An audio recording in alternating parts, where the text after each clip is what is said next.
just have to click on that, and that should bring up Magic Arena, a viewable thing. Alright. Just double check my OBS again. Yep, okay, I can see Arena on the OBS. Alright. Alright, so we're gonna do another Arena Cube draft today, because that's what's available. And I really don't feel like playing Baldur's Gate. So, we have a whole bunch of gold from previous... Since we actually, won a couple games, we have more gold to work with. Not going to say I'm going to draft Mono Black, or that I'm definitely not going to. I'm going to leave it up to whatever cards we open. But...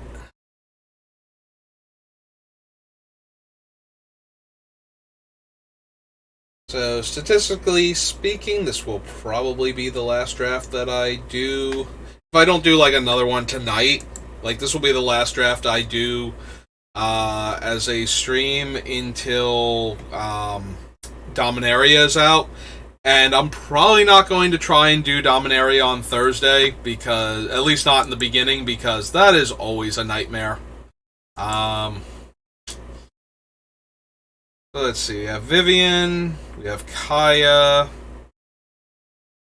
Kaya's potent, making your creatures come back the first time they die, especially if you just get one creature with that before she starts taking damage. Also, exiling permanents, perfectly valid fallback mode if you don't have a board state when you cast her. I can take Gonti. I can stay with the Mono Black since that's been working for me lately.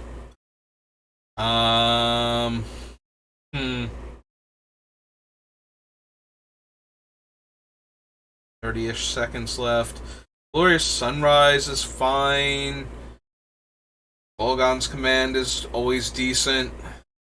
Honestly, if it weren't Gonti, if it were a less potent black card, I would probably take Kaya and try and do some white-black shenanigans, or maybe one of the other multicolored cards here.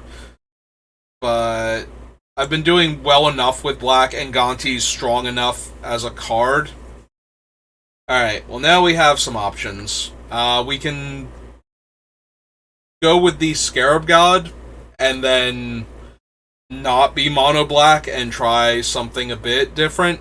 I did do blue-black once before. We can take Jadar. He is an incredible enabler for a lot of the Death Triggers Matters cards that are in this cube. I love Bolas's Citadel, but I love it a lot more in formats where you can cheat it out into play very quickly. Playing Tinker into Bolas's Citadel is excruciatingly powerful. Or in formats where the overall card quality is a lot lower, so that way when you cast Bolas's Citadel, you're likely to have a life total that's relevant. So I think for this pick, I'm going to take the Scarab God. Jadar seems to come around a lot later, so we might be able to get him on the wheel anyway, even if we wind up shifting into mono black. And there's an excellent card to go with Jadar in Lolth. We can also take the Shadow Spear. The Shadow Spear has been very strong in the past couple drafts I've done. Being able to gain large amounts of life off of my bigger-bodied creatures. Very, very helpful in staying alive. Also, black has a few cards that care about life gain in them, on them, like the Witch. So, being able to gain life during our turn to set that up is also helpful. It's either the Spear or Lolth, and I think I'm okay taking the Spear right now. We have a Triome and another Triome that aren't really helping our mana for what we've already taken. Cast out. Yeah, we're going to take the Shadow Spear. Alright, so Yawgmoth almost wrecked us that one game, but we do need the bodies to sacrifice to him to keep him going, so we need a more Aristocrats type setup. Metamorph goes great with non-legendary powerful creatures, but there's plenty of time to start grabbing them up. The Amalgam is fine as a counterspell or a flash 3/3 flyer for 4. But I think I want the Phyrexian Metamorph over any of those. Alright, treasure map maybe. I think we're going to take Phyrexian Metamorph here. Morbid Opportunist and Silumgar's Command. I love both of these cards. I think both of them are very powerful. Being able to bounce a larger creature and give another one -3/-3 is usually enough of a board and tempo swing. Kills Planeswalkers. Morbid Opportunist just tends to draw a lot of cards if it's allowed to stay in play unchecked for a few turns. We can't really, like, there's more than 8 cards here, but we're only going to wheel one of these, right? Oh no, we can wheel like 2 to 3, 3 cards? 2 cards. We take this out of it, and there are going to be 2 cards left. I doubt Silumgar's Command would ever come back, though. But I do love Morbid Opportunist.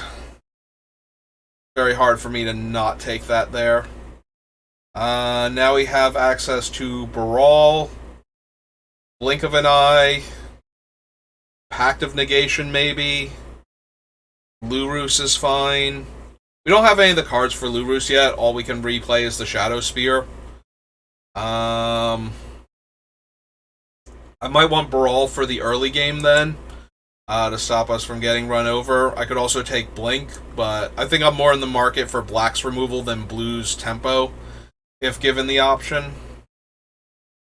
We have a blue-red and a black-red double-face land. So that leaves us with Glasspool Mimic. This has to copy a creature I control, so it's less impressive than the Metamorph. But I don't know that I want either of the red duels.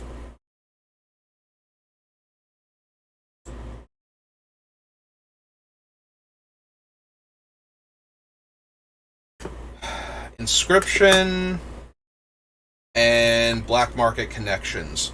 We did figure out eventually that Black Market Connections is not optional, so I do have to at least make a treasure every turn and lose a life, if nothing else. Like, I can choose any one of these, but if the life total is what's stopping me from being able to safely choose the other ones, and I will die to this if I go to 1 while it's in play. That being said, it is still very powerful.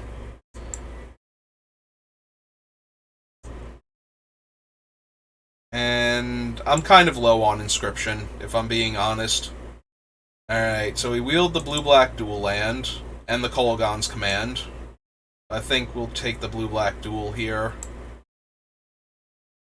We did wield Jadar, so maybe we can wield Lolth also. Jadar also combos... Okay, Lolth did get taken.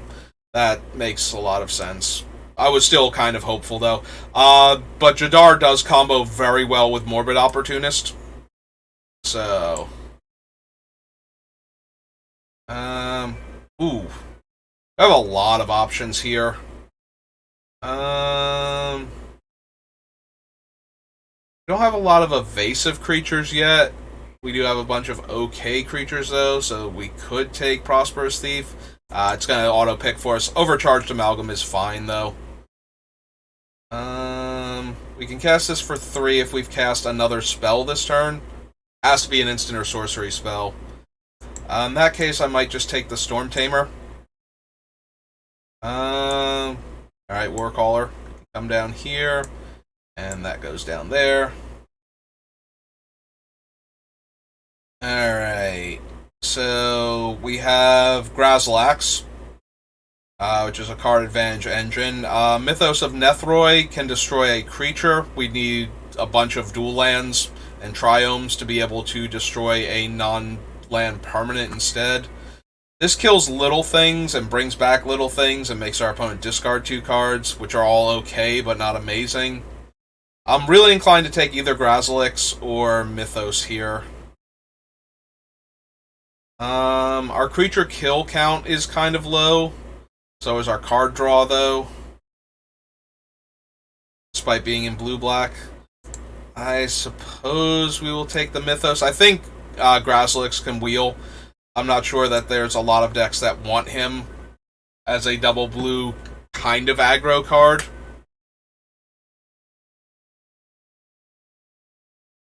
Grazilix is also very good with cards with comes into play abilities that your opponent... So your opponent either has to let it through and take damage, or block it, and then you can bounce with Grazilix to get the comes into play ability again. Alright, so we have March, Fatal Push. It's the cards I immediately lock on to. The blue cards are okay, and there's no fixing. I think I'm going to take the March for the life gain over the slightly, well, not slightly, over the more efficient but can't kill larger creatures, Fatal Push. Both of them are absolutely fine in the deck, and I would run either one of them. I think we're going to take March, though, for its stabilizing effect in the mid to late game, where we can gain a bunch of life by killing the creature, as opposed to Fatal Push's ability to stop an early aggressive creature. Both perfectly valid, though. Like, if you wanted to take Fatal Push there, I don't think that would be incorrect.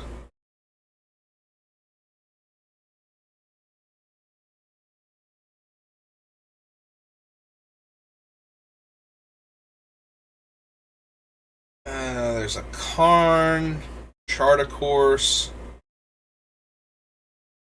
Acquisition Expert, and Retrofitter Foundry.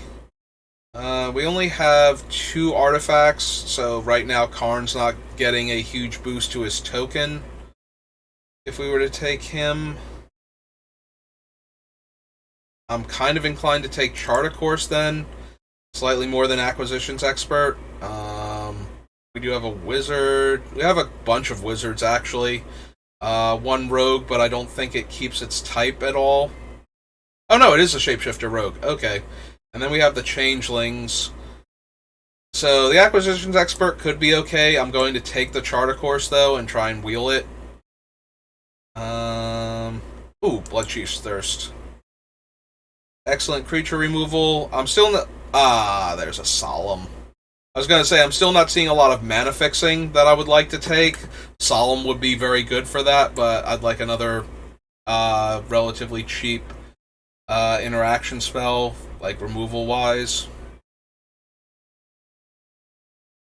Skyclave is a decent recurring threat.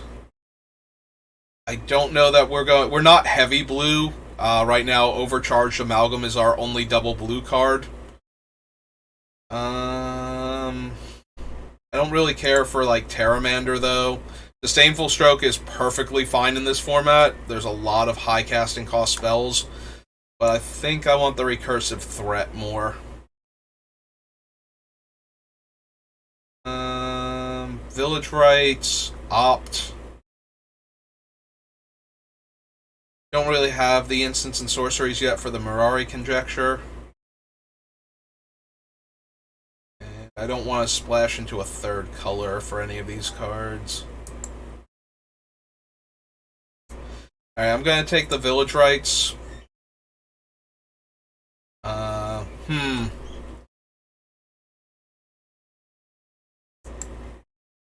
Malevolent Hermit is an okay threat. We already took Village Rites, so that reduces my desire for a Deadly Dispute.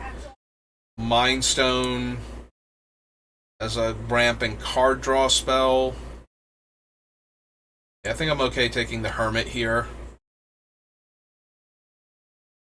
Consider Thassa's Intervention or Null Priest. There's also the Unlicensed Hearse, which is a perfectly serviceable card. We might even want to consider that. There's a lot of graveyard interactions in this set, like the Null Priest and the Scarab God. Maybe I want my own way to interact with the graveyard.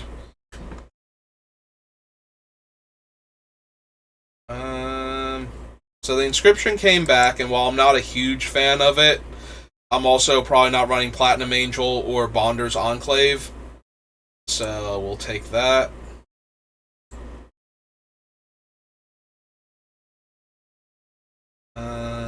This one, up to that many things phase out. Or we can take a cheap interaction in Fading Hope. I think I'm going to take the cheap interaction. Retrofitter is the only thing out of this that we could reasonably play. Spectral Sailor.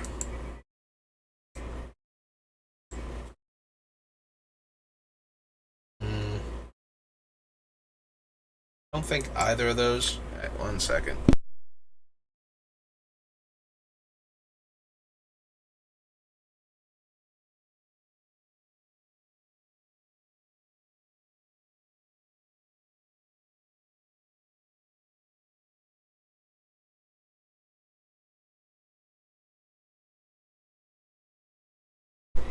Alright, so I had to mute that. Oh, I was just asking about dinner. Oh, sure, now that we're not mono black. Now that we're not 100% dedicated to black, we finally get Grey Merchant of Asphodel. Xander's Lounge probably is the pickup.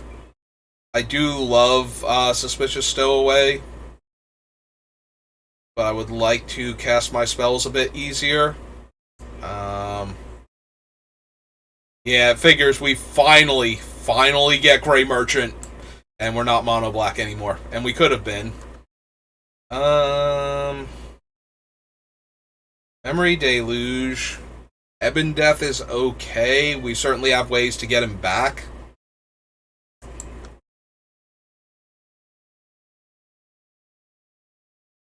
Yeah, it's either Ebon Death or Memory Deluge.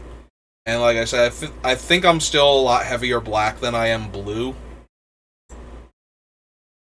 So I think I'm going to take the Ebon Death there. Soul Transfer Exiles. So we don't get the card draw off of what's his name if we take that. Jonathan is 6 mana to activate in order to get the spell half of him going, the enchantment half of him going. We could still take Soul Transfer. We don't have the artifacts or enchantments, so this is a one or the other. Because we have a bunch of cheap blue spells, the Gifted Aetherborn might be too hard to cast. I am kind of sad. I would much rather have a Hero's Downfall than Soul Transfer with what we have to work with. This is the one where you lose the game on the 4th step. Yeah. We could take a Watery Grave. Also commit to memory. Yeah, let's make my mana a bit better. Now, Drown Catacomb. We don't have the other creatures that we had the other day for Priest of Forgotten Gods, where that would really be helpful. So, yeah, I think Drown Catacombs here. When you cast a spell, copy if you control a Planeswalker, Cleric, Druid, Shaman, Warlock, or Wizard. Scry 1, draw a card. I think it's going to be Thief, though. 1 second.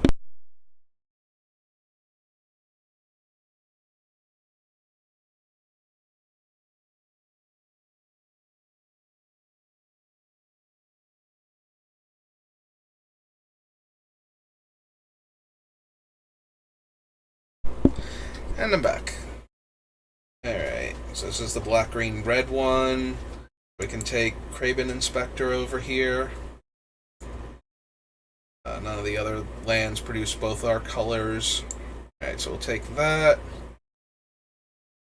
There's a white, black, blue Triome and Cryptbreaker. What's our curve looking like? We have a ton of cheap plays. Yeah, I think I'm inclined to take the land then. Keep fixing our mana, making our spells better. Maze Mind Tome and Suspicious Stowaway. I like both of them for basically the same reasons. I think we're going to take Suspicious Stowaway.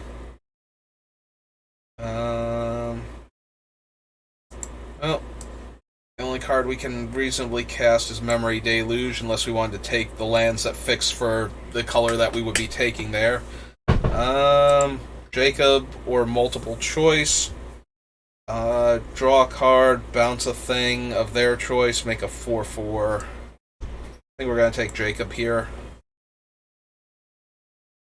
That was an awfully ominous sound effect for Jonathan Harkness, or Jacob, yeah. The blue side of this is return a creature to owner's hand. That doesn't seem good enough, but at the same time, we're not doing anything else with it, so we'll put it in the sideboard. Set sideboard. Alright, swap over to here. Put the Evangelist down there. Take the Guidance, I suppose.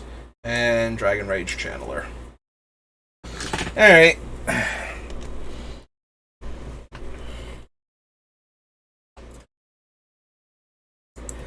Alright, so we have 52 cards, 51 cards. We have a bunch of fixing. So let's split our things into creatures and non-creatures. See what we have to work with. Alright, so this is not a 1-drop, obviously. This is like a 3 to 5 drop, most likely. Inspector Craven, though, is actually a 1-drop. It's okay, Hard Evidence. Why don't you go up here with the other spells? No? Okay. Retrofitter is also kind of a creature, in that it keeps making creatures. It does cost 2 mana for every one of them we want to make. And it's very expensive to make anything other than the 1/1 servos. Like, it's 6 mana total to make a 1/1 flyer.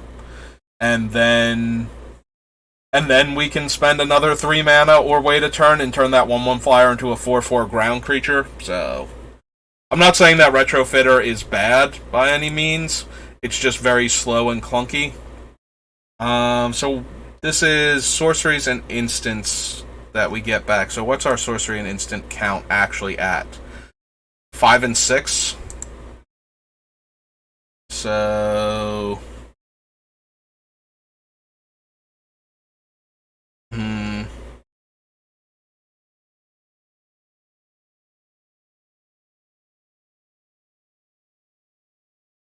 So Mentor's Guidance along with Chart of Course. Like, this one is pretty easy, I think, to trigger. I feel like we had a bunch of assorted wizards. He's an advisor. Wizard, Rogue, Wizard, Rogue, Spectre. So we have a few wizards in the early game, so maybe it's not as easy to trigger as it would be for Chart of Course. And I don't think we want to run both.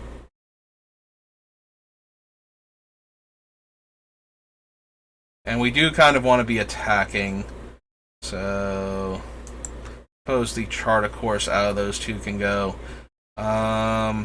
The Black Inscription I'm very low on compared to what else we have to work with. I don't know that we need the Mirari Conjecture, even if we were to keep it in our deck. Like, if we were to keep enough instants and sorceries, I don't know that we have enough for the Mirari Conjecture to actually be a good card for us.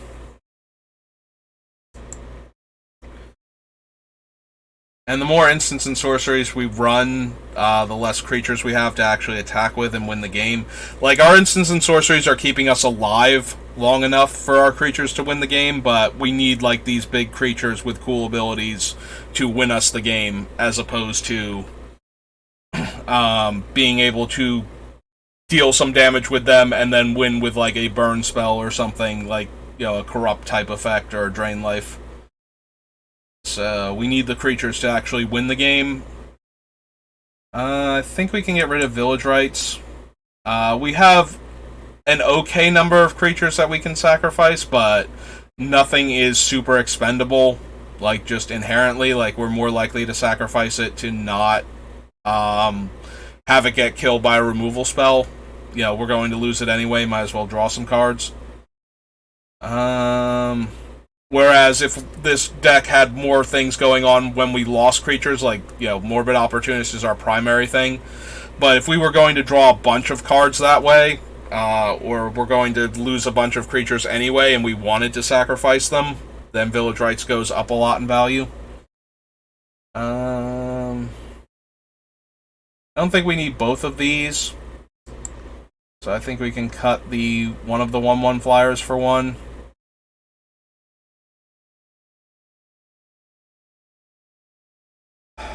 Do we actually want the Retrofitter? It's a very mana-intensive card, but it also gives us something to do when we don't have anything else going on, or a way, like, it gives us a way to generate constant creatures, so that way we have things like we can chump block and draw cards with Morbid Opportunist and that sort of thing, or chump attack to draw the 2 cards off of Charter Course. Alright, so our removal right now is Bloodchief's Thirst, March of Wretched Sorrow, Mythos of Nethroi, Soul Transfer. Are any of these things like removal spells in addition to what they're doing? Doesn't look like it. So, not really. Alright, so all of our removal is down here. So, I don't think we want to cut any of the other removal spells.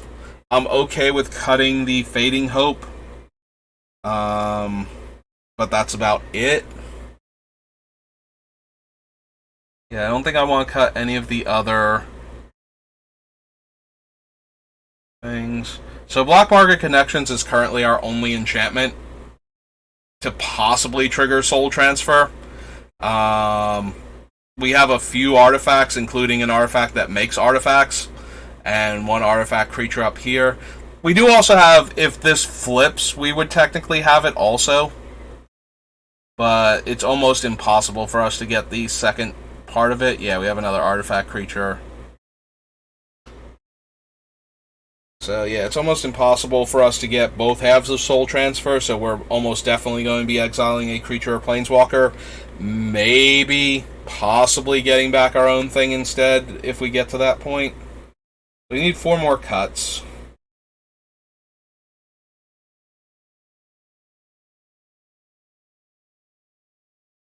The more I think about it, the more I think the Retrofitter is just not...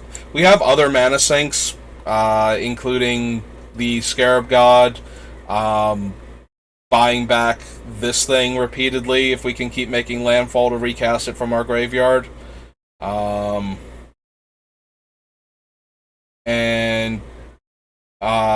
No, that's not much of a mana sink. I was thinking he was a mana sink because of his ability, but no, not really. So those are our primary mana sinks then, and we have a bunch of X spells we can cast. So we do have a lot of ways to spend our mana on multiple turns. I'm wondering if I want to cut Black Market Connections. It's weaker in the cube than it is in, like, the Baldur's Gate set, where the power level is a bit lower, despite being an alchemy set. This card is still very potent, though.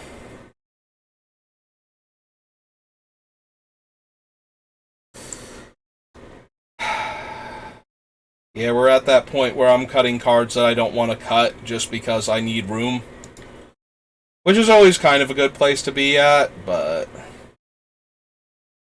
Alright, so Hermit comes back as a 2/2 flyer, and it can counter a non-creature spell. It's an on-board trick, so the opponent will know about it and will know not to cast their things most of the time.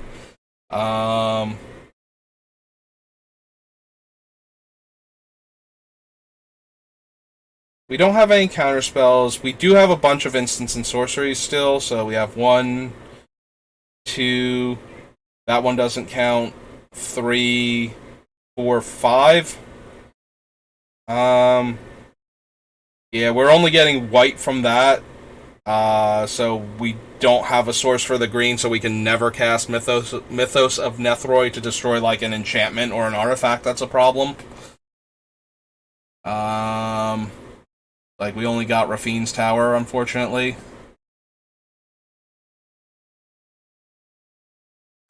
Yeah, it's a shame. I think it's Zagoth Triome would be the one we would have needed, the black-blue-green one. Would have been super helpful just to give us the option to do it. But that's okay.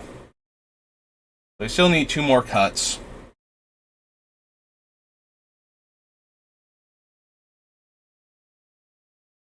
Maybe the Storm Tamer's too small.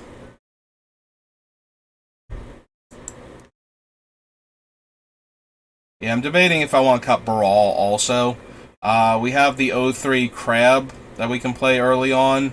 We're not going to get to loot because we're not counterspelling, so it's the casting cost of the spells that goes down. Bloodchief's Thirst, it will affect the kicker, so it would be 2 black and 1 instead of 2 black and 2 if we cast it while he's out. But I think he's one of the lower impact cards in our deck. Primarily, he's an early blocker. Alright. Alright, so if we combine all the cards, we get rid of the creature aspect of it. Glasspool Mimic is okay to copy, like, Thief of... What are we actually copying with it? You know, we're not going to copy the, Serpent, because that doesn't do anything. It would actually just die. We can't copy him because he's legendary. We can get a 2-1 that we can sacrifice to counter non-creature spells, or another 2-2 flyer if it's already flipped. Whatever side we copy is what we're stuck with, so ideally it would be a 2-1 unblockable.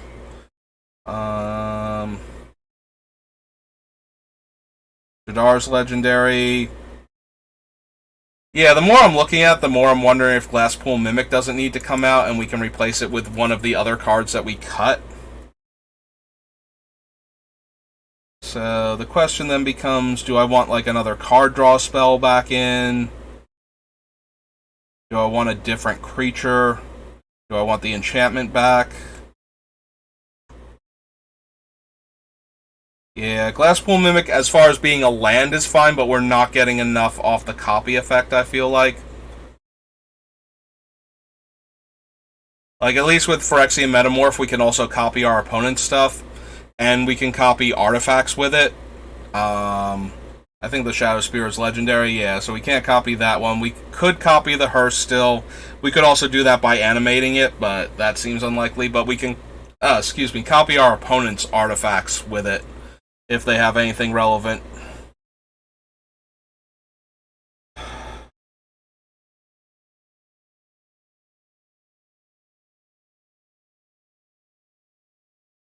We could put the Retrofitter back in just as a mana sink. If we're not doing anything else with our mana, we can at least be making 1/1s or possibly like 1/1 flyers, depending on how much mana we have sitting around, and that's not nothing compared to like, oh, we top deck the land, guess we pass again. I would like to do something with that mana, so I feel like it's some, like, either card draw, which the Sailor would be fine, the Mentor's Guidance. We did cut one of our wizards, though, in Baral, so that dramatically, and we cut this one too, so that's 2 wizards down, so we have a lot less opportunities to copy it. Alright, so I think I've talked myself into putting the Retrofitter in. Black Market Connections would also be viable. It's a bit more dangerous, but a bit more powerful. It's not even a bit more powerful, it's a lot more powerful. Am I talking myself out of the Retrofitter now and into the Black Market Connections? No, I think we have enough other things around that casting cost and above that will win us the game if left unchecked. That one is the easiest one to put in check because of the amount of life we're paying. Like, if our opponents bounce the tokens or something, and we're just behind then on board and life. Yeah, if they have a cheap way to interact with the 3/2 tokens, that can go really poorly for us. So I think we're going to try this instead. Crazy Conflux. Okay. We go first. We are missing one of our colors. We have early interaction and the Thief of Sanity.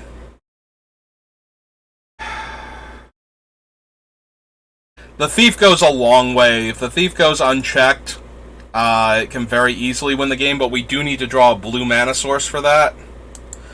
We do have a bunch of dual lands in the deck, though. Yeah, turn 3 Thief can do a lot of work if it doesn't get killed immediately. Our opponents being white-green makes me think that the Thief will live. Now we just need to actually find the island next turn. If we don't find the island, then we just have a bunch of reactionary cards to our opponent's white-green deck.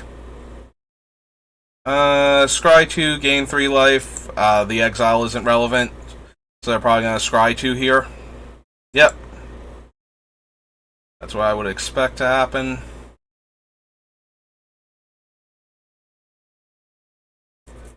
They could be a Bant deck with a bunch of blink effects in it, or they might just have a few value creatures. The Charming Prince itself is not really an issue, so I'm content to let it live.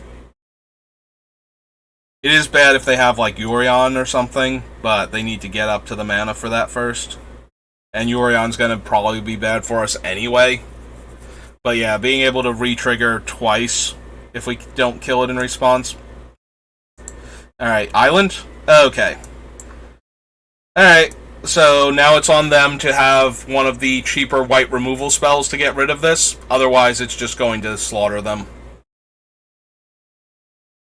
And they had Skyclave Apparition. So that hurts an awful lot, actually.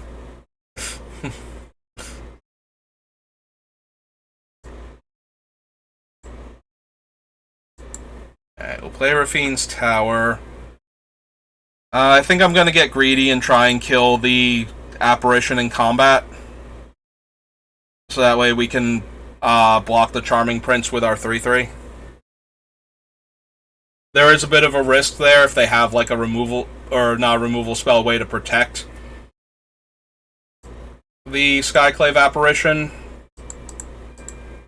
Submit 0. Target that. Autopay. Alright.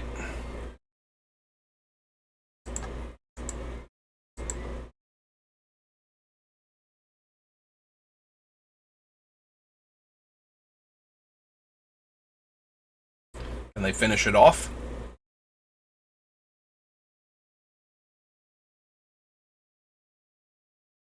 And do they want to with what they have? Right now it's just a 3/3, so they might not even care that much. They might just play a larger green creature.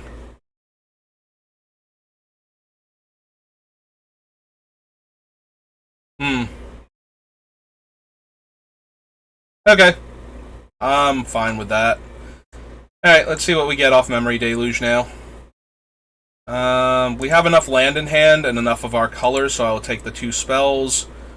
Play a land, and play the Retrofitter, since that's what we can cast this turn.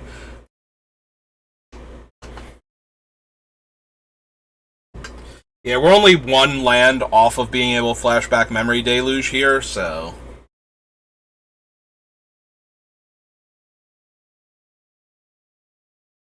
I don't think we needed either of the land here. Alright, 1/1 is fine.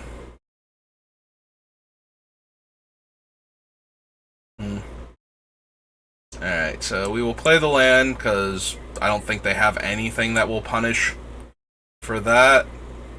And we will Shadow Spear up the Stowaway, so it's big enough to block if we want it to. Can it block? I know it can't be blocked. Okay, it can block. Sometimes the creatures like can't be blocked also can't block for whatever reason. I'm thinking mostly of things like the 1/1 Spirit and the Changeling that's a variant on it, and a few other things. Oh! Well now.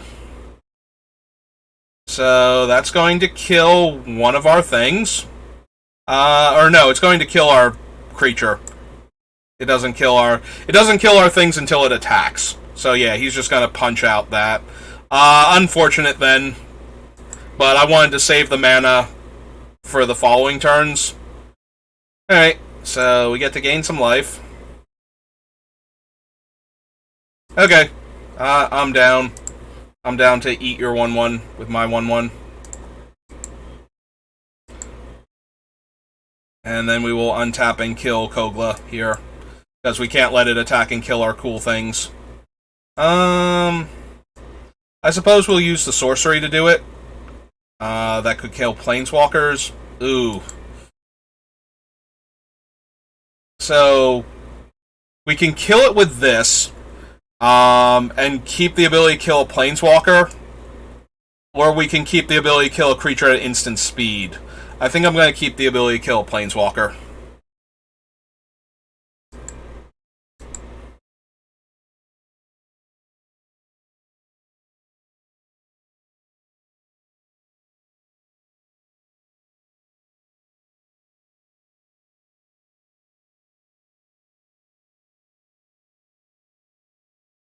Alright, Thragtusk is pretty good.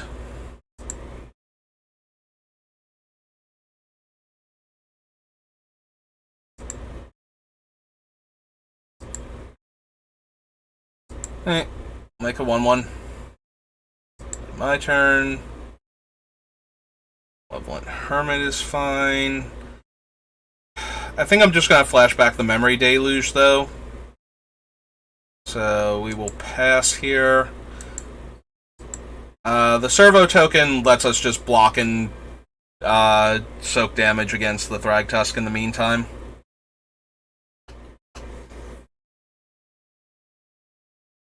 Keep looking at our artifacts. I mean, if they kill the Shadow Spear when they have a large non-trampling creature, I think I'm okay with that, as opposed to killing the Retrofitter Foundry. Oh, that's obnoxious. 2 large flying creatures. More so than the 5/3 and being indestructible. Alright, so we will block here. Yeah, the 2 4/4s are going to be a problem, though.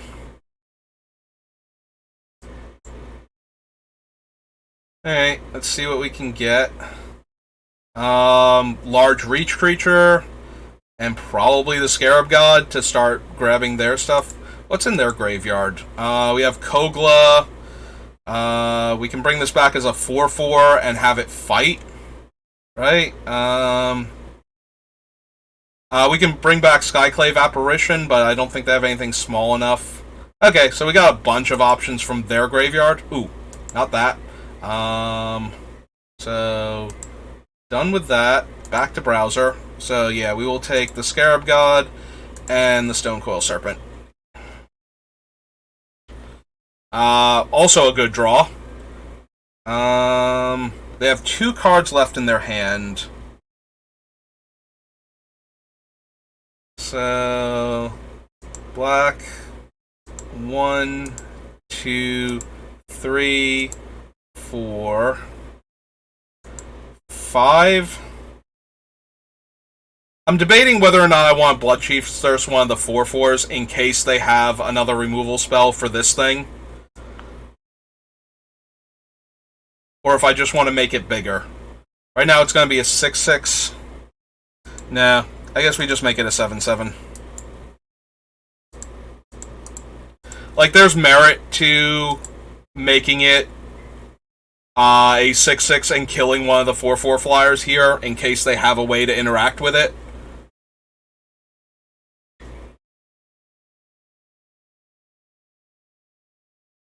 Like that, for example. Now we're going to take 9/13. Are they going to destroy Retrofitter Foundry? Okay. That's actually not terrible for us then. Like, we take 9, so that's really bad. But now it comes back to us. So now we get to play the Scarab God. And we get to kill one of their 4/4 flyers.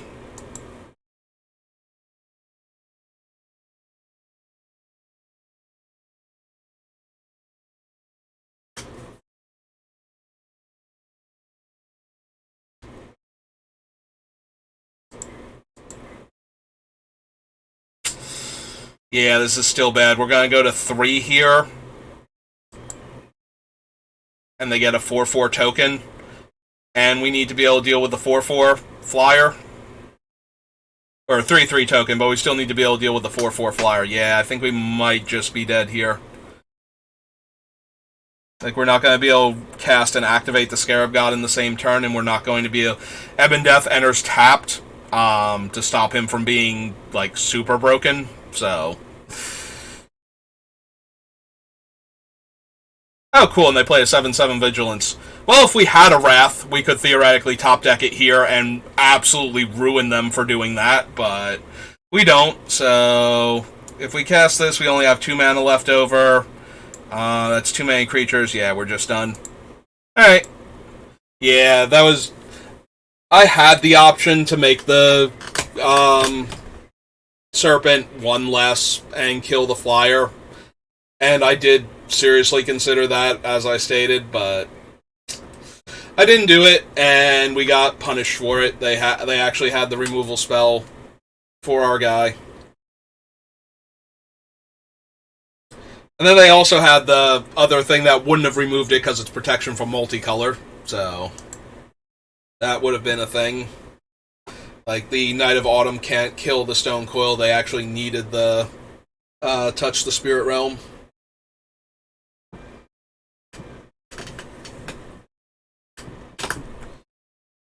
Alright. We have a bunch of 2-drops. We have all of our colors. Alright, I'm down.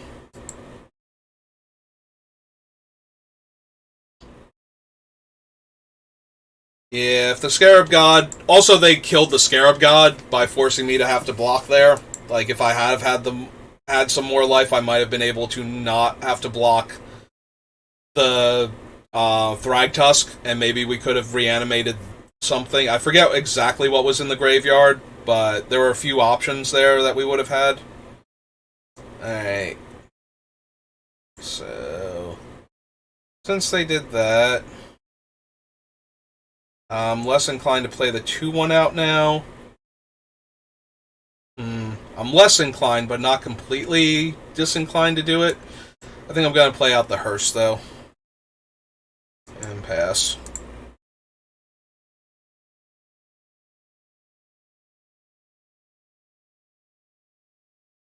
Alright, so we take 1.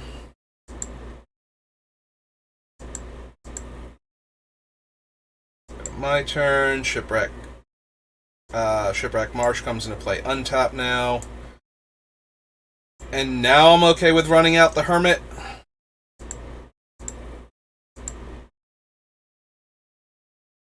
If they do anything to get their Shamblegast off the table, that allows the Hearse to exile the Shamblegast and the card that they use for it if it goes to the graveyard. In the meantime, we are holding up the activation, so if they go for a non-creature spell, we can counter it too. So yeah, if they were like to sacrifice this thing to like Village Rites or something, we could counter it, so they wouldn't get the card draw off of it. Yeah, they're looking at all of our cards now, trying to figure out what they want to do here.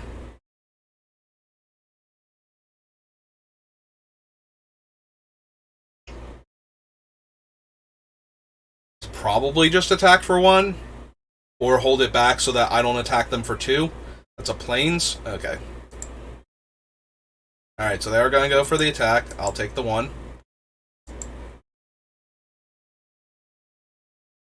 It's their follow-up creature. Graveyard Trespasser. That's a minor problem.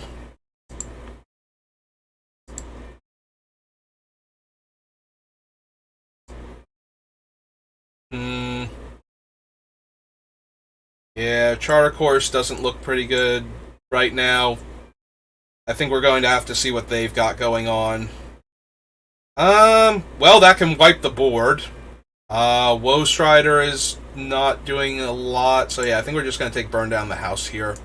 That'll let us kill the Werewolf, even if it flips. And get rid of their 1/1, so even if they can kill Gonti here. If they attack with the 3/3, I'm going to block with Gonti. Like...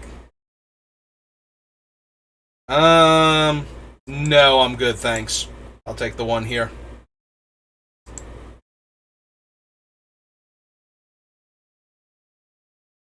kind of want them to overcommit. How much damage does this do again? 5 damage? Yep, okay.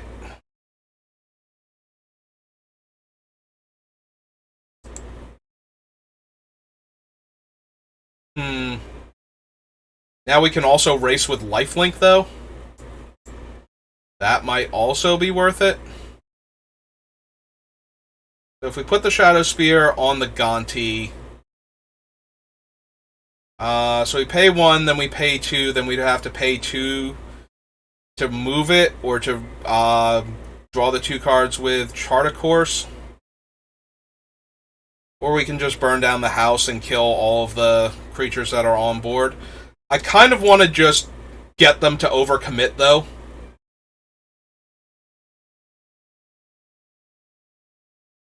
Into the burn down the house, so I'm going to run out the Shadow Spear, I think. It's giving them priority because of the map, if nothing else. So, if they're not paying attention, they might not realize they can activate their map. And that, even though they're trying to pass, it's giving them priority because of that, because I did something. So if they're not watching the computer, they might not realize that they're counting down right now. Or maybe they want me to think that they're AFK and make a bad attack or something. Or a bad, like, set myself up poorly. But yeah, I think I'm just going to Shadow Spear up Gonti and attack for 3. And let them attack back for 7. And hope that they try and play another creature and just... Like, basically, I want them to try and overwhelm me right now is what I want to have happen.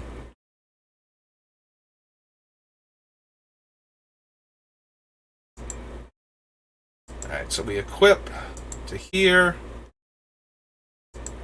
And we swing for 3.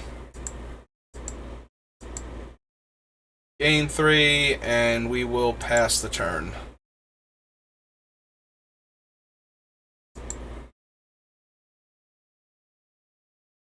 Now we'll see if they actually do anything, or if they're completely disconnected. They might genuinely have disconnected if they're not doing anything now. The fact that they didn't, like, come back, put, like, a stop on my end step to activate the map makes me think that they might have actually just gotten disconnected.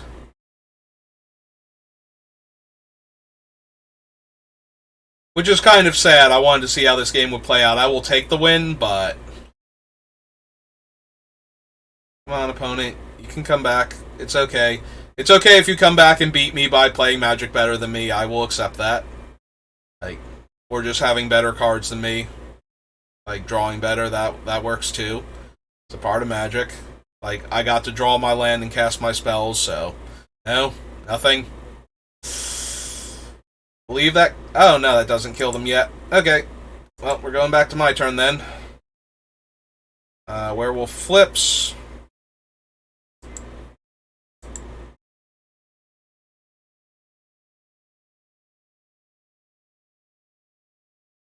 Alright, we have to let them count down yet again. Maybe they'll come back this time.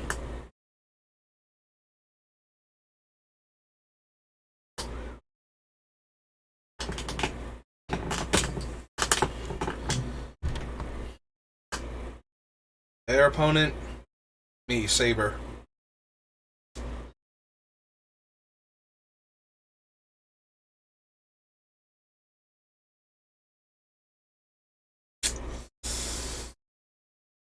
Yeah, we haven't seen them mouse over a card or anything.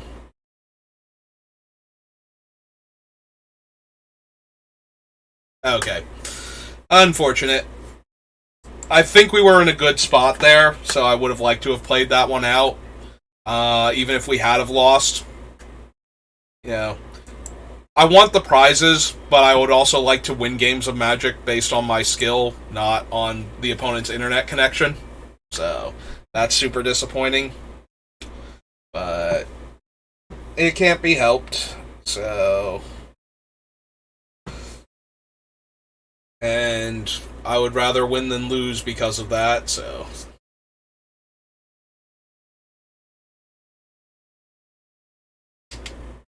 yeah, I think we were in a really good position because of their burn down the house, like...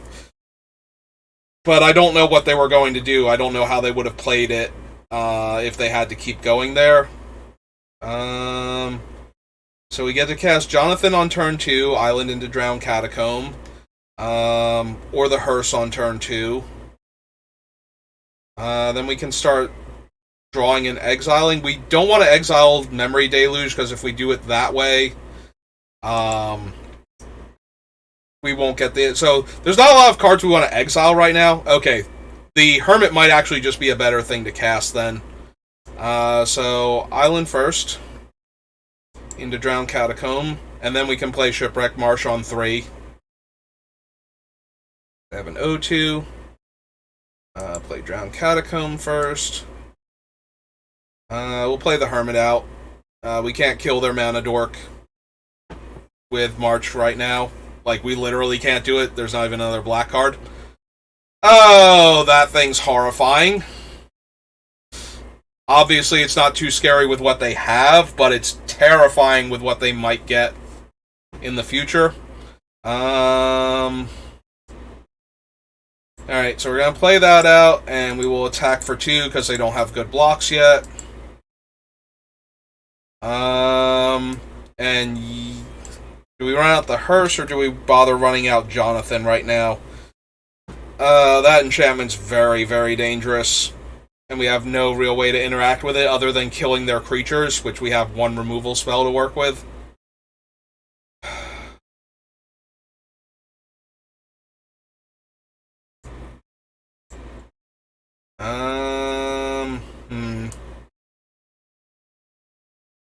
The Hearse is underwhelming, so is Jonathan right now, though. So I guess we're going to cast Jonathan. We might even exile the Hearse. But yeah, we're not putting any extra pressure on the opponent by doing this. So yeah, 1 more land lets them tap that thing to adapt it. Alright, so they had to spend mana. Also, it can't flicker enchantments. It's only artifacts or creatures, so that's okay. That, on the other hand, is super obnoxious.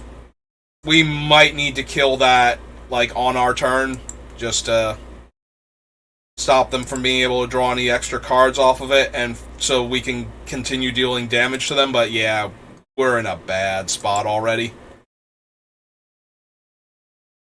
Alright. Alright,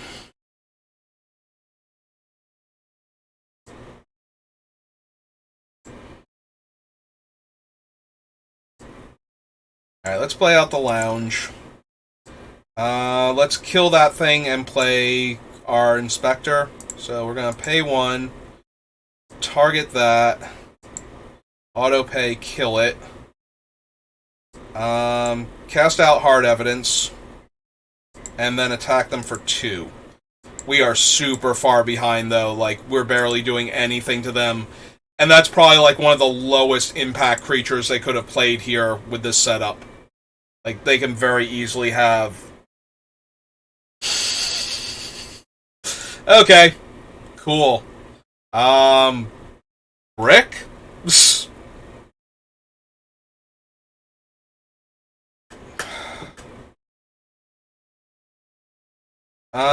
Do we need the swamp in our hand, or do we want a new card?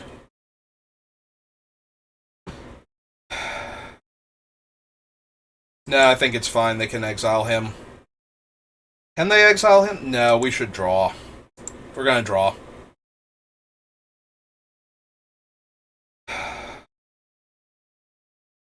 Alright, we'll still get rid of the swamp. Swamp's gone forever.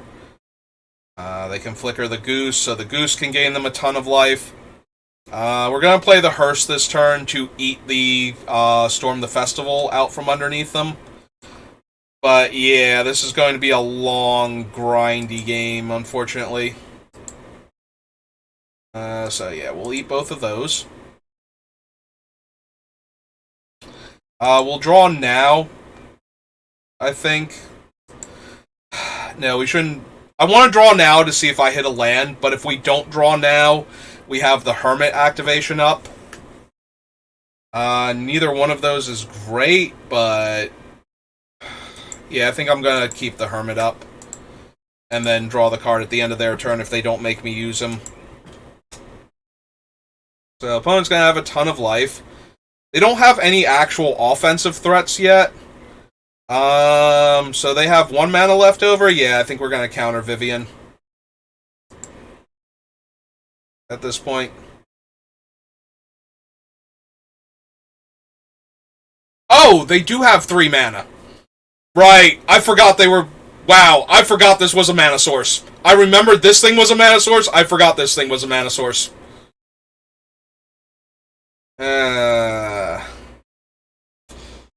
Wow. It's still not the worst, but it didn't do what I wanted it to do, which is kind of frustrating. So we have no enchantment, so I guess we just exile Vivien then to stop them from... Her plus is gets creatures out of their deck? Yeah. Yeah, that was unfortunate. I don't know why I forgot that the other thing was also a mana source.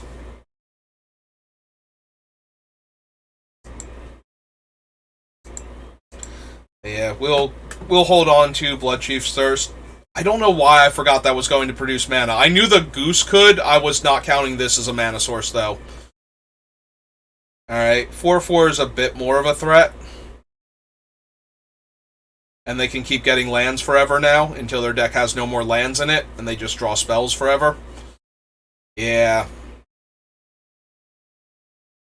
Like, I'm not entirely against the fact that we killed the... or that we made them pay the 3 mana for Vivien.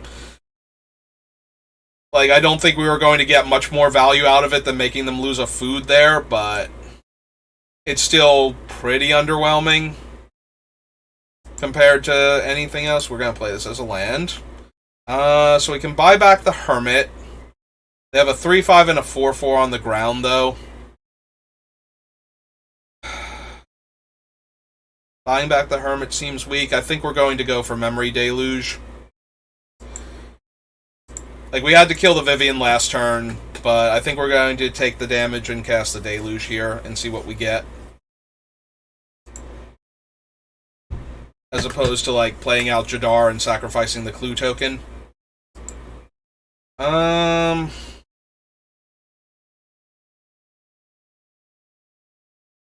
Yeah, I think we'll just take the 7 here, go to 14. They could very easily have much larger creatures that I can block later on.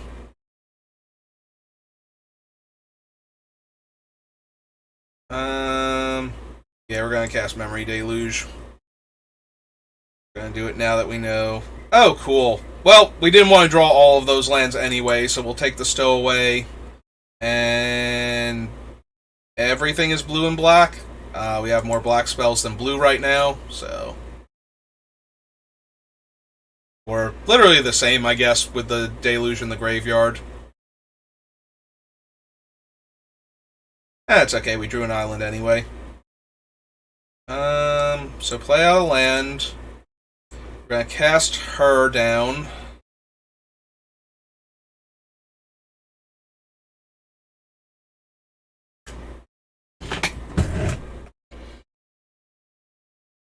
We're probably gonna block with the crab this turn. I'm gonna cast Jadar out. And sack the Clue.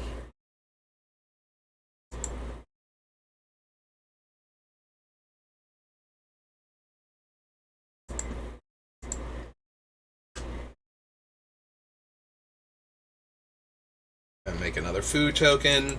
Yeah, they have life gain, card advantage, and a bunch of things. Primarily this thing that we can't interact with unless we get Gonti and rip something off of their deck. So yeah, Inspector Craven's gonna block here and soak the 4 damage now. And then we're going to sack the clue and draw a card.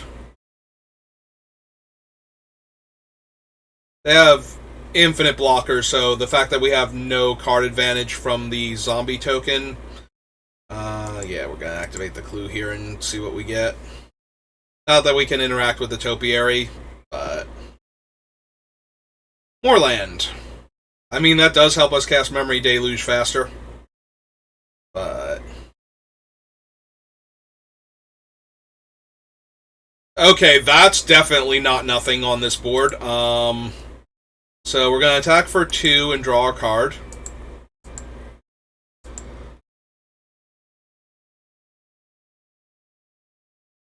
There's Gonti. Okay, let's see what we can rip off of their deck first. I think. I'm also okay with blocking with Gonti now.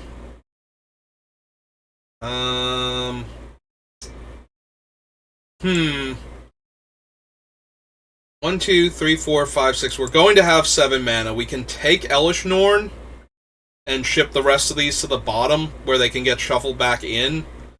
And then Norn makes this token giant, makes all of their creatures awful. They might have a removal spell for Norn, but they also might spend it on Gonti this turn. So, just to be able to get through for damage. So yeah, we'll play out the land. And we'll pass for now.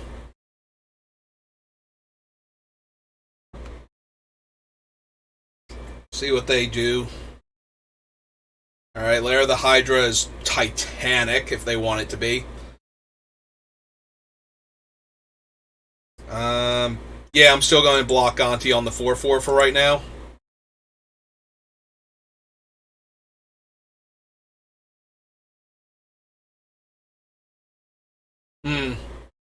Well, Eternal Witness is god-awful for us, because now they can buy back literally everything in their graveyard. So we need to kill that. Which we will with the Elesh Norn coming down, so that's good at least. But yeah, they're going to blink it and get back Birth of Meletis? Okay, Birth of Meletis is not that huge a deal. Okay. Alright, so we're not in the worst shape. Non-land permanent. Kind of a problem when we need to get rid of the Hydra's lair. Alright, let's slam their Elesh Norn.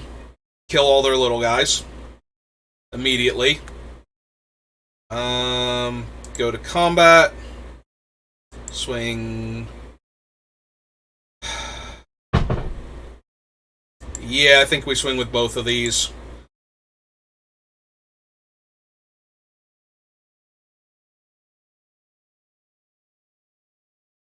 We can discard Ebondeath here, I believe. Right? I'm not missing any graveyard removal that they have on board. Nothing. Nothing that I'm seeing anyway. Okay. They're gaining all of their life right now. So we'll discard Ebondeath.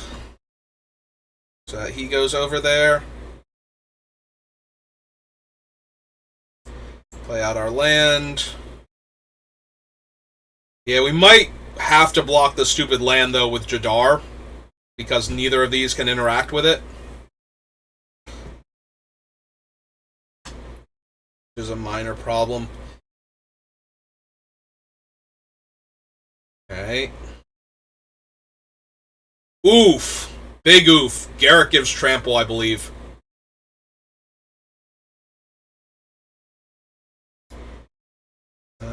Don't care. Dies.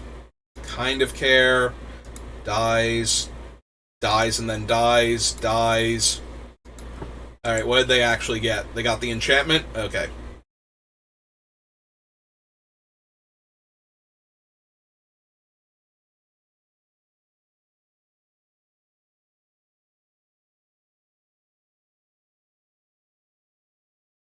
Oof. Misclicked.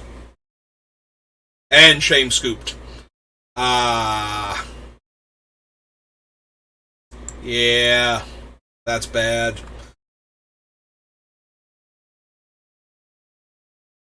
I'm pretty sure that Garrick's Plus, though, would have given the thing trample. So that might have been what they were supposed to do instead, because it would have been a 9/9. So I can't even kill it by blocking with Norn and Jadar. So yeah, that might have gotten me there. But they misclicked and tapped all of their mana into it. And they used the Garruk to draft the spellbook card instead. So sorry, opponent.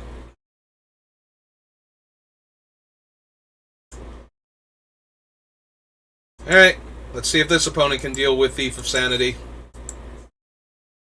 Like, on turn 3. They might be able to. That's got red in its casting, or red in its options. We can chart a course and discard Ebondeath here, I think, to look for more options. Yeah, I'm okay with that. Yeah, the faster we get to our 4th land right now, the better. So, yeah, I would not like to cast that for 0. I have no reason to, thank you. Alright, red. So this is probably not long for this world, but we're going to run it out anyway. They do have to have it here. I was going to say, or we get to do mean things to them. Alright, I'm willing to run out the hearse now and exile their graveyard.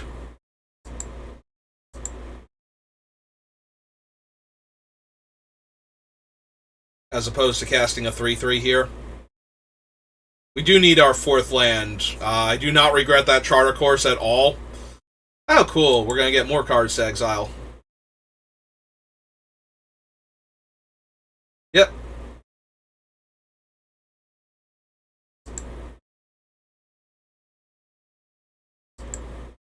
So we're going to activate that. Eat their sun and their thirst. Their red-blue spells. There's our 4th land, right on time. That does give us Overcharged Amalgam that we can cast here, so I think I might just wait and flash it in on their turn, because they might conceivably cast a spell we need to counter. Is the 1/1 cast a non-creature spell, gets a 1/1 counter on Sprite Dragon. Yeah, that's fine.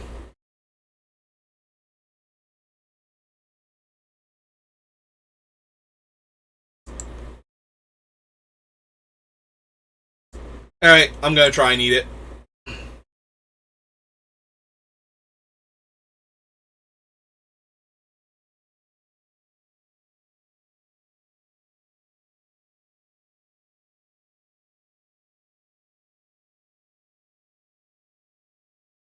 Thassa's Intervention. X is 1, counter target spell unless it pays twice X. Okay. So that's now a 2/2. Thassa's Intervention goes away. I take 2. We'll activate this again, exiling both of those.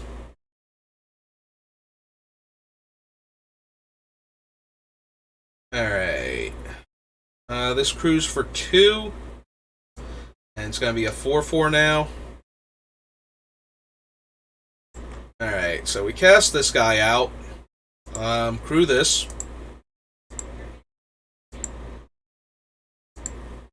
Attack our opponent for 4.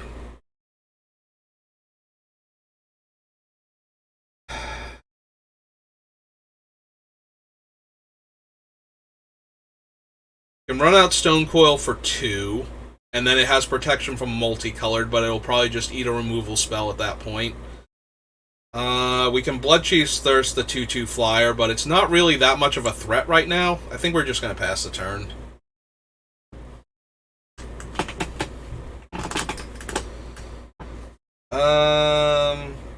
So we can sack it to counter the spell so that I don't take the damage. Which is what we're going to do.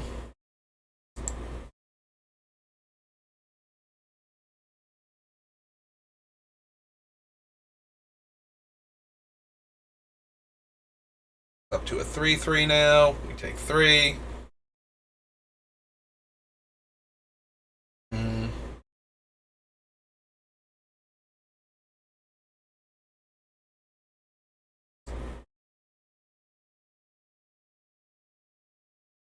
Alright, let's see what we get.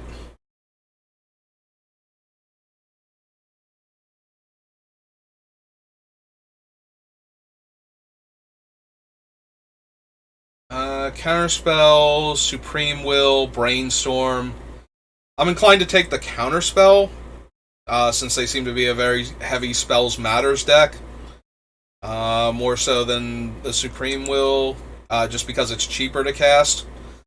They have 1 card in the graveyard, or we can attack them for 4. I'm inclined to attack them for 4 here.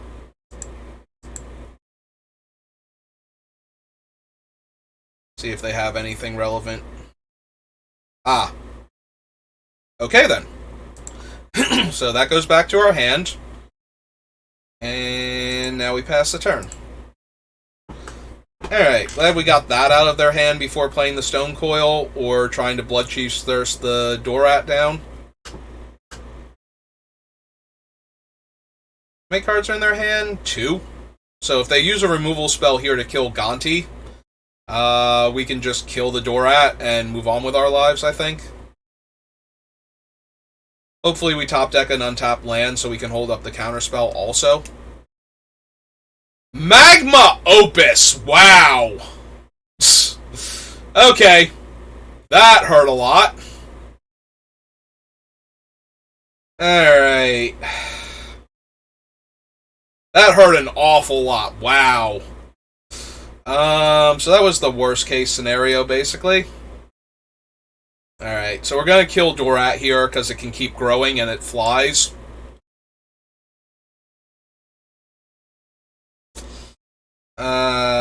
Unfortunately, I guess we're running this out as a 3-3 for right now.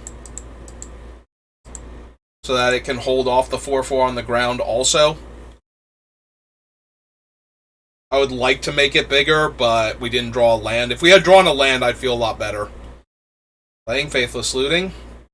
If they don't flash it back now, we can replay the Hearse and eat it, assuming we don't have better plays on our turn.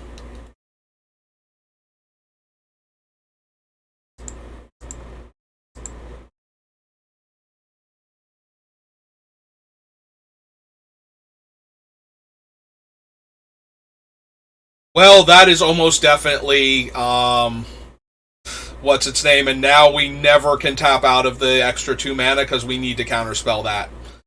We will, however, run out the Hearse and start eating their graveyard again with Faithless Looting going first and going right now while it's vulnerable. So Faithless Looting, and their Spells Matter deck, I'm going to hit the Magma Opus.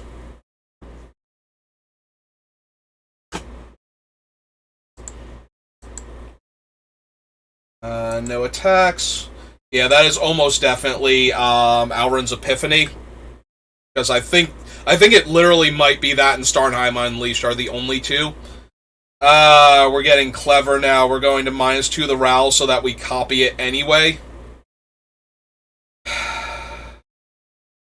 Oh, but we can't copy it yet.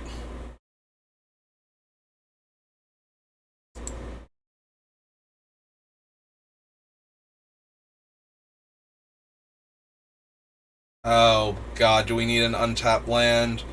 X damage to our creature or planeswalker. So we could Dome RAL for 1, and then attack him for 3. That's 4, so we would still get to copy it. Yeah, we just need an untapped land.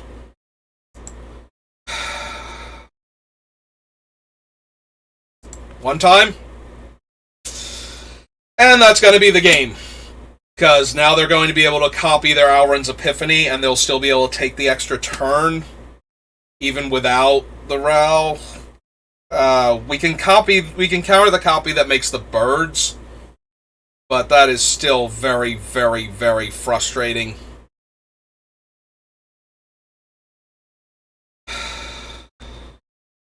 Do we soul transfer the RAL and let them cast the Time Warp instead? We will insta-lose if we go for the killing the RAL and they copy Time Warp, and then, if they counter this and then can copy the Time Warp. God, I wish I had one more mana. Um, if we attack the Ral for 3, we need to hold up 2 mana so we could exile 2 black cards. Oh god, that's terrible too. I hate every option I have. Alright. I'm gonna exile the Ral. Leaving Ral unchecked is really bad, but yeah, if they just cast a counterspell here. Oh! Okay, I did not realize Saw It Coming was in the format. I genuinely forgot that was even in the format. I have never been so happy to see that card in my life. Yep, nope, you countered it. You did it. Good job, you. You're amazing at Magic. Well, I can't take the 4, unfortunately, so just gonna pass the turn then.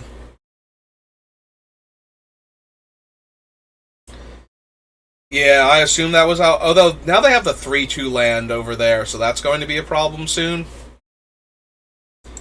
Yeah, Ral's still an issue. Like, I still want to kill Ral, but I have very limited options right now on what I can actually do, thanks to how constrained we are on mana.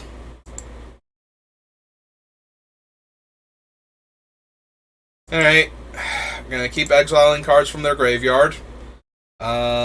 We will exile the Saw It Coming and the Searing Blood now.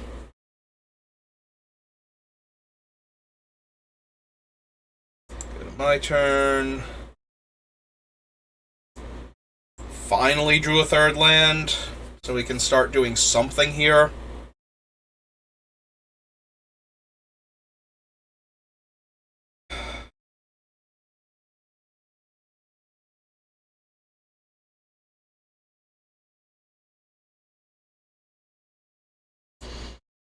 Alright, let's get the Scarab God down. The Scarab God provides enough board position. Ah! They're going to steal our Scarab God. Terrific. Like, even worse than gaining control of him, or worse than countering him, they are going to steal him. And now they can cast their own Scarab God. Terrific. Wonderful. Everything's great. Magic's a wonderful game.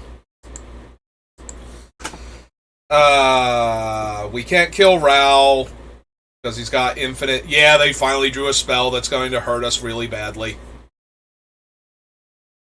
Oh. Well, that's hilarious. They get to do us an extra damage, but they don't get any extra cards. They do still get to deal us an extra damage, though, so that's kind of a problem, but...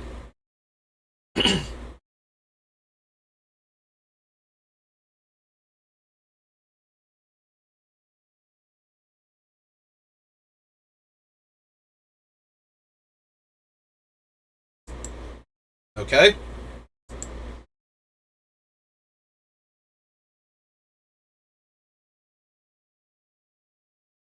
Well, let's see what they get first.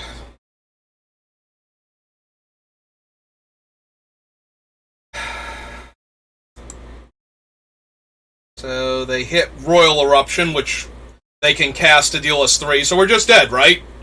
Cool, we just died. Alright, well, we're done. Because no matter how I block, I take 3 damage, and then I'm at 3, and then I die. They had every single counterspell, and I was so choked to death on mana, I could never leave up their counterspell while casting mine. Also, they were going to have the Gale's Intervention anyway, so that was always going to, like, stop us from doing anything relevant, I feel like, because we could not cast 2 spells in the same turn. So we were going to go for a spell at some point in time, and they were going to counter it. And meanwhile, Ral is just upticking forever.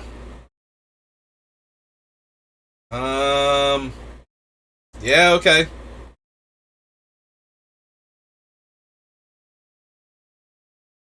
Oh, good. We're gonna die because we're on the play. Or because they're on the play, rather. Well, we have to play an untapped land so we can cast Retrofitter. But yeah, now every creature they cast is just gonna grow that further and further out of range of March of Wretched Sorrow. Okay, we might be killing that one instead. Mm-hmm.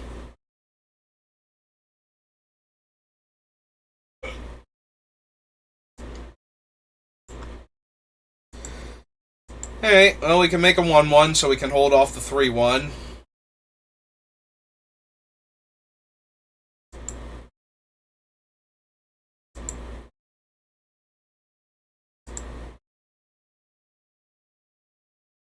Taking 3. Making a 1-1. Oof. That's mildly interesting with all the lands I have.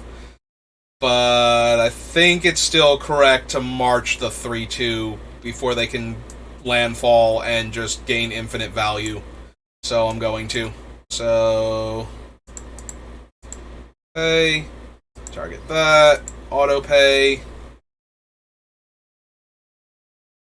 Pass turn.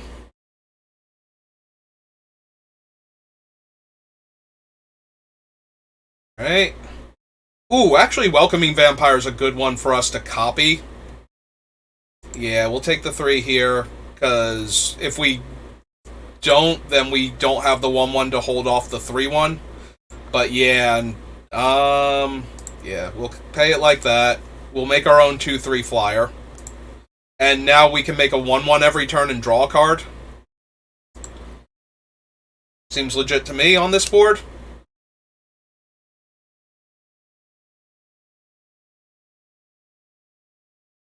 Oh, because it's an artifact. Yeah, we will take action.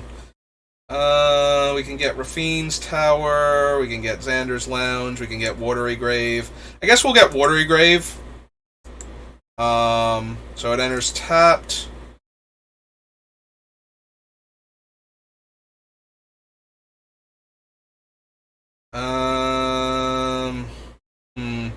Yeah, I think now we're safe to block this one.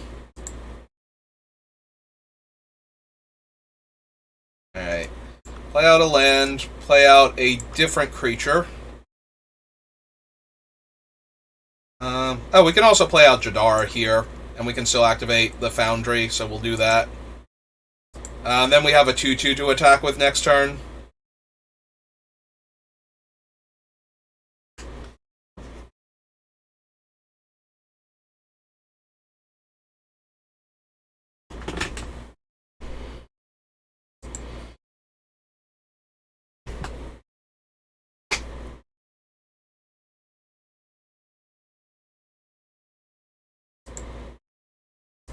Alright, making the 1-1.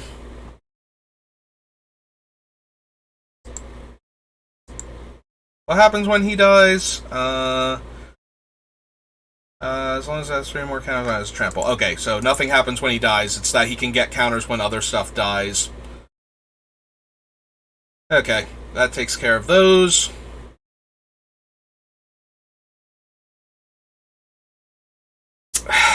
Yep. Alright, as far as things that they could possibly have, that's not the worst. It's also very far cry from the best. So we're going to attack for 2.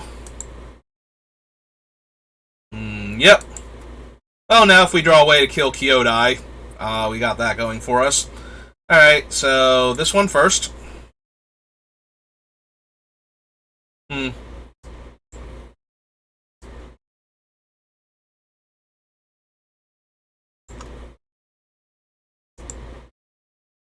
Alright, so we exile that. That kills off the Sigarden also. And we pass the turn because we can just make the 1-1 rather than playing the crab here.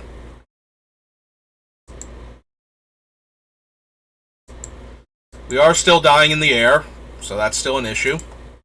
Because it's going to take us forever to make 3 1-1s that can block.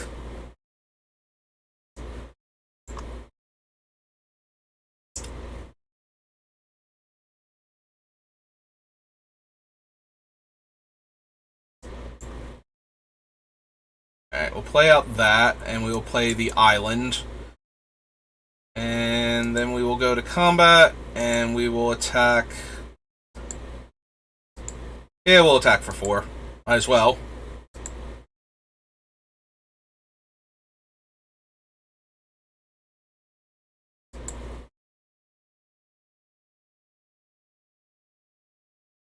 Okay, those Cobras fine. Although they do get to draw a card off of it, so that's less fine.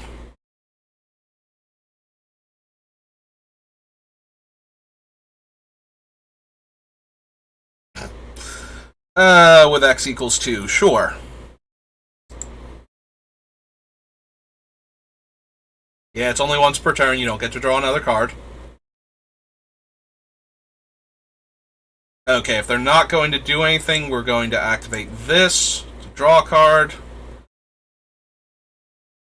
Alright, and we're going to make another 1/1.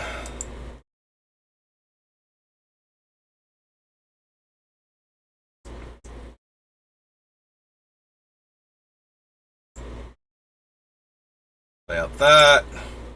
Equip that to this 2/2. Then swing 3.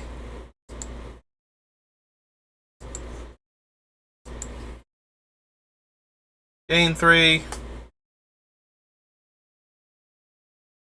Equip this to him.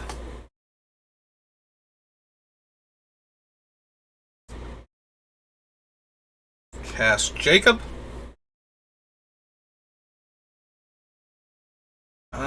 Was where at the beginning of your upkeep, exile the top card of your library you may look at. Once during each of your turns, you may play a land or cast a spell. Okay, so we can actually cycle the land here. Alright, that's a minor problem.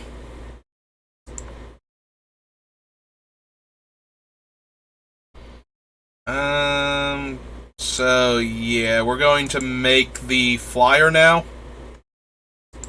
by sacking one of these.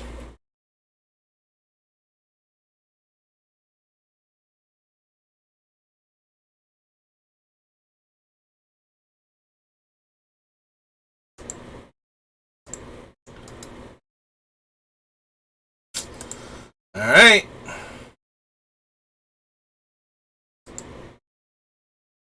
Transform him. Play the land for the turn so we can cycle the other land or activate the retrofitter.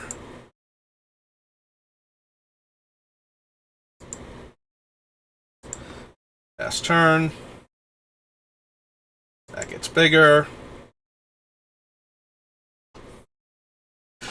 Can you stop top decking literally every turn with these mythics that are going to be a problem for me? And they get to draw another card. Yep. Yeah, I just drew 3 lands in a row. Opponent has drawn 2 mythics, at least.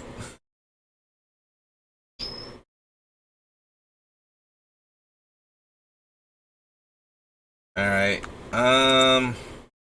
Actually, let's cycle. I need interaction right now.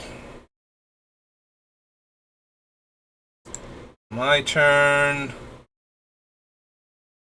Alright, that's a pretty good one. That is also a very good one to get rid of the Storm the Festival before they can use it. Alright, so we're going to cast the Scarab God. For free. Going to play out Unlicensed Hearse. Alright, so now we're top decking amazingly, and yeah. So we're going to get rid of Storm the Festival, and since I want their creatures to buy back, we're going to get rid of Boseiju. Okay, good. Yeah, they top decked like repeatedly with large threatening mythics. Because that Jugen protects the temple. Every creature that they have come into play, they can make Titanic once that flips if we don't have a spell for it. So we did have to draw something. Fortunately, we drew everything. After churning through all of those lands, so that feels a bit better. Alright. On to the next game then. See what we can get. Display name.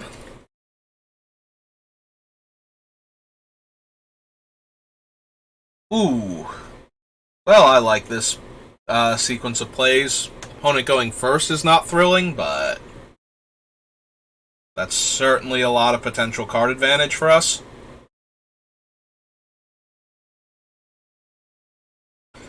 Also, the Suspicious Thief might be good enough to warrant the removal spell that is better saved for Thief of Sanity if we're lucky, so. They're keeping 7 after thinking about it for a bit. Or finally getting back from the bathroom, one or the other. Alright. Ooh, it's a floating island. So mystical. I love the weird background effect, sound effect. Like it's an enchanted fairy flying around. Alright. Scry to the top. There's Shipwreck Marsh. Alright, so Swamp next turn. Shipwreck Marsh turn 3. Well, they are white-red, so the odds of them being able to kill both of my creatures actually is pretty high. There's an Adanto Vanguard.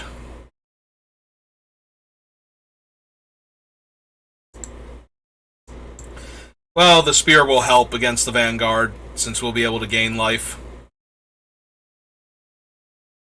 We'll have to see if they want to kill this or not.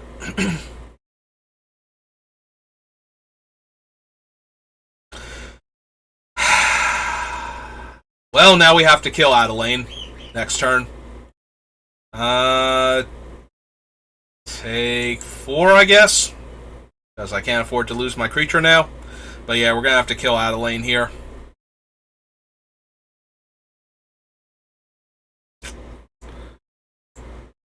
We definitely have to kill Adelaine. Can we afford to pass the turn, flip our thing first, and then kill it on their turn with Nethroi? Can we actually afford to do that? We 1,000,000% need to kill it this turn. Like, this turn cycle. Put a stop on their upkeep, so... This is a loot, right? Deal damage later, discard and draw. I suppose I want to see what I get first. So we'll attack for 1. See what I draw. Since I can't block it anyway. Alright, I think we'll discard the island then. Yeah, I'm gonna get greedy. I'm gonna try and flip my guy, and then kill the Adelaine here.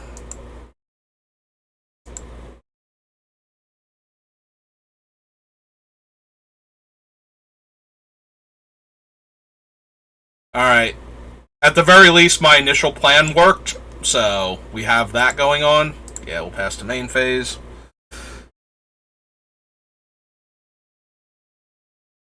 Now, what they do and if they kill my guy is entirely on them at this point, but I really feel like we need to at least go for that, because now if they don't double spell, we get to draw a card on our next turn. An extra card just straight up. Alright, they're choosing to play that rather than kill our unblockable card drawing engine, so that's kind of worrisome.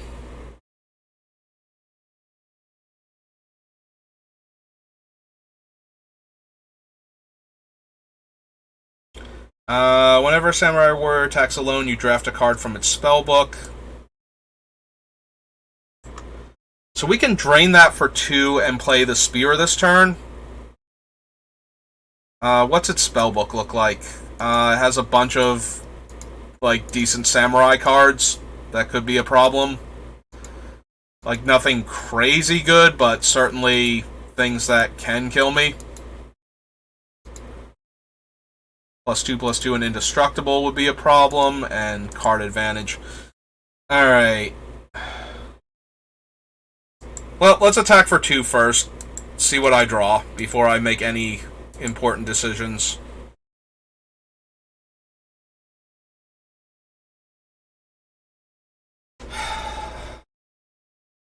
I mean, they're probably just going to attack me for like 7. So the overcharged amalgam would get to eat the 2/2 theoretically, but maybe not if they have a reactionary spell.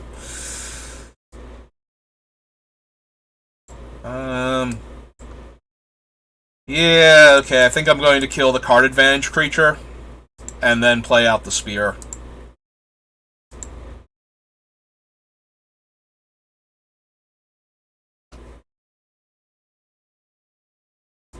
Spear messes up their combat math. It does flip my guy back to a 1-1. But I think that's going to be okay if I slam this giant stone coil serpent as a 5-5. And then can equip it with the shadow spear. Like, then they have to use white removal to kill it, rather than... And if they actually have nothing, then we might just get to equip the spear to my 2-power creature and attack.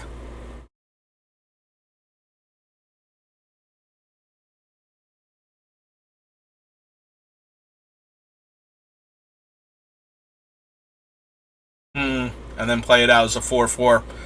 Alright. I think I really just want my 5-5 now.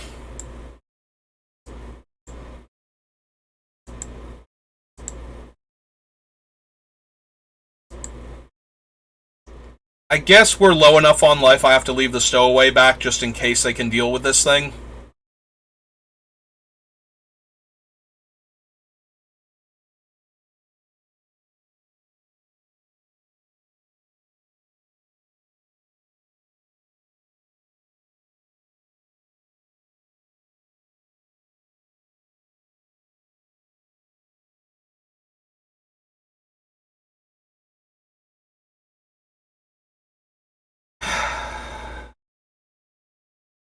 Which one's... Oh, we have the Nethroi, so they're going to use it to kill the... Yeah, so they do get to kill my guy this turn.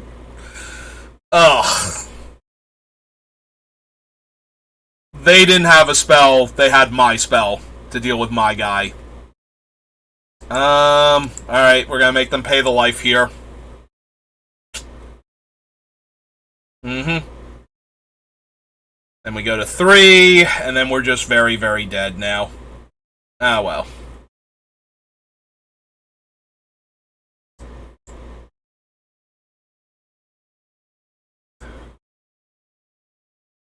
So we can play this and equip it, and that's about it.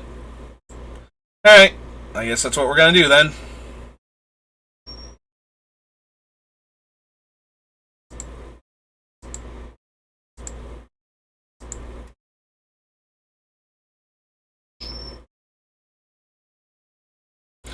Yeah, unfortunate.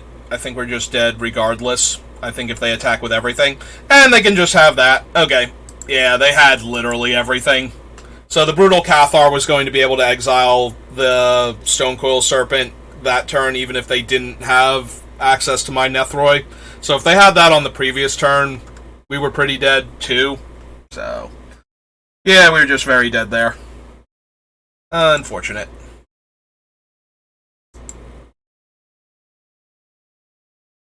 Junk Troller, Trash Master. And we did not get back enough gold. We did fulfill my dailies, though. Alright, so that's going to do it for me. So, thanks for watching. I hope you enjoyed this draft where I didn't just try and play the same mono black deck. Maybe I should have, though. Because that would have been good. Oh, I never hit done, so we were building Miracle a second time for updating the thing. Cool. Oh well. Alright.